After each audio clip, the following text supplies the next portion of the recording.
Hi guys, this is Kale with GAIL'S Southern Living. Today I am participating in an open collaboration called #ElfCookies23 hosted by me. The cookies in the collaboration do not have to be shaped like elves. It's just a little different take on Christmas cookies.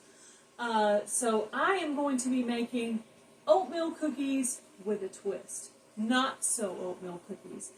And I hope you enjoyed this recipe. Alright guys, I'm going to get started on the cookies. The recipe called for 1 egg, but because I'm adding an extra ingredient, I decided to go ahead and do 2 small eggs. So, I think it's going to need it to hold the cookie together. Okay, so 2 eggs, but normally you would just do 1 if you were doing the recipe the way you're supposed to. 1 teaspoon of vanilla. So that's my wet ingredients. I'm going to go ahead and add 1 teaspoon of almond extract. Let's make that half a teaspoon, because that looks like that would be too much. Now you normally don't put this in oatmeal cookies, but I always feel like oatmeal cookies are a little bit bland. So I'm going to do half a teaspoon of almond extract. That is totally an extra ingredient that you don't have to add.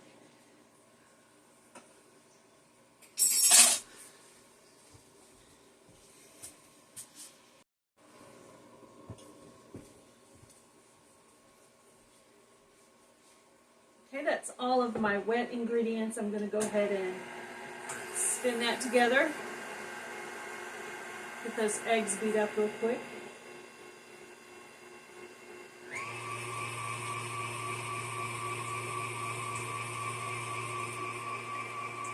Last time I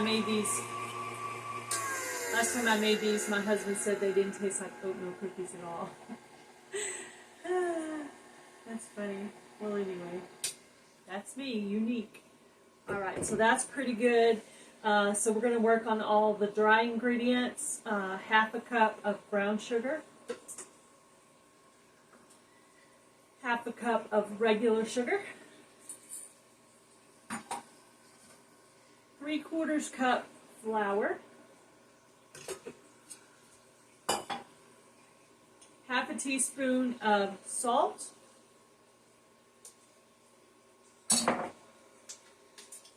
Half a teaspoon of baking soda.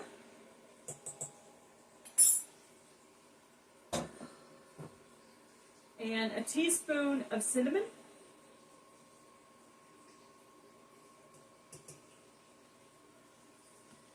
And let's see, how much oatmeal did it ask me to put in here? 1.5 cups of oatmeal. It says rolled oats. I just used the oats that I had. And then the butter. I'm going to save these last 2 ingredients to fold in at the end. Now I've left these out for a little while I was getting everything ready and wrapping up a couple of other things I needed to do. Going through a lot of butter. The more cookies you make, the more butter you go through. So if you're planning on making cookies, you might need to buy 2 boxes of butter instead of 1. Because almost every cookie recipe calls for half a cup of butter, which is 2 sticks of butter. Alright.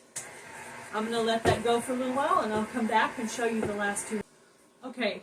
So for my cranberry oatmeal cookies, this is the recipe. 3/4 cup flour, 1.5 cup of rolled oats, 2/3 cup cranberries. Now most people use raisins, but I don't really like cooked raisins, so I'm going to use cranberries instead. Half a cup of butter, room temperature, half a cup of brown sugar, half a cup of regular sugar, a teaspoon of vanilla, 2 eggs, I'm using 2 eggs because I'm adding nuts, and half a cup of, half teaspoon baking soda, half teaspoon salt, 1 teaspoon cinnamon, and half a teaspoon almond extract. And of course the almond extract is totally optional. And of course the cranberries can be raisins if that's what you prefer. I just kind of make it the way I wanted it. So. Okay. There's a little bit on the sides here. I want to go ahead and get that off. It looks like it's very well mixed though, considering the butter wasn't completely room temperature. I'm going to give it one more mix. And then I will fold in 2/3 cup of cranberries and 1/2 cup of nuts. The nuts are totally extra and totally optional. It's just how I made it last time and I thought it was really good. So you could use pecans or walnuts. This one happens to have all the nuts in it because I eat a nut mix all the time as a healthy snack. So mine actually has pecans, pistachios, macadamia nuts, a shell from a pistachio that I happen to see. I hope there's not any more in there. Yeah, a little bit of everything. So I'm going to go ahead and I'm going to fold that in. Alright, hopefully my dehydrator is not too loud. I'm dehydrating some marshmallows over here.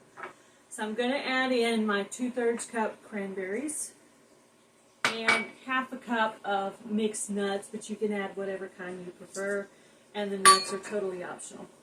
And I'm going to fold the cranberries and nuts in because I don't want them to get combined into the cookie. I want them to still have their texture. So that's why I am folding them in at the end. But this KitchenAid is awesome. But for things like this where you don't want it to end up just blended into the cookie, it's good just to fold it in like this.